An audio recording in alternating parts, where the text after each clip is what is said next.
All right, team. So we're going to focus mostly today on a little hot button issue that actually started, I would like to say, Dentists in the Know were one of the first ones to talk about it when we talked about a case out in California with a judge that pushed fluoridation of water back to the EPA and basically said you have to go back and review the data, review the science and the literature to make sure that you can still justify water fluoridation.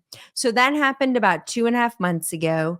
And then lo and behold, we know we had an election a week ago, 2 weeks ago, and we started to see some interesting news articles also pop up from Robert Kennedy Jr., who was also starting to talk about one of his first initiatives, if Trump were to win, would be to start looking at fluoridation in the water system.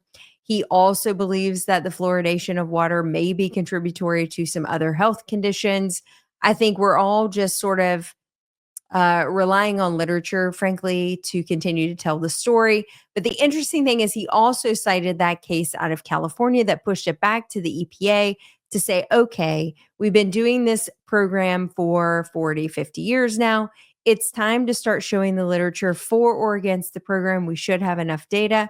And quite frankly, if the data exists, this should be a no brainer. We should be able to come forward, show the validation of why we need fluoridation in the water system, and then we'll be able to move forward.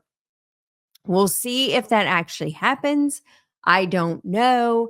But it's interesting to see the fluoridation water discussion coming top of list, and where dentists might actually be very integral in the part of discussing this particular probably future legislation and also future regulatory action, potential change that could be happening in the municipal water system. I'm already seeing a ton of chatter about for and against whether or not this change would be important.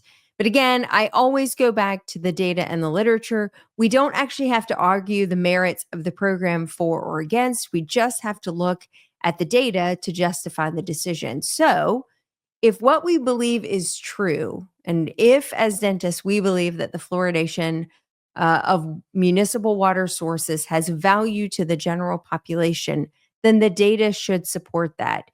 And if we don't have the data to support it, then shame on us for allowing the program to continue for 50 years and not having built a scientific literature database to say that, yes, this is in fact the best for our public space.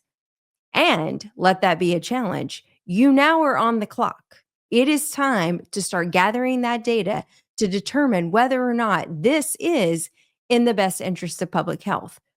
Has the rinse market, the toothpaste market, the trickle down effect of the fact that it's in almost all sodas, juices, etc., has all of that now amassed to a point where patients are getting exposed to fluoride in every consumable that they touch?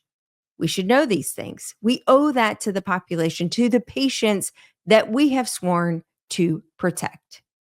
I don't know how this whole debate will shake out, but we as scientists and as medical providers should always be going back to data and science to drive our decision making, not emotion and not belief, but data. One other interesting article that came out this week, made national news in the USA Today, was how rich physicians are, and also didn't leave our fellow dentists out of the space. So they noted that doctors in the US are some of the most richest individuals that live in this country, and includes dentists, in fact, oral surgeons, orthodontists, and specialty practices.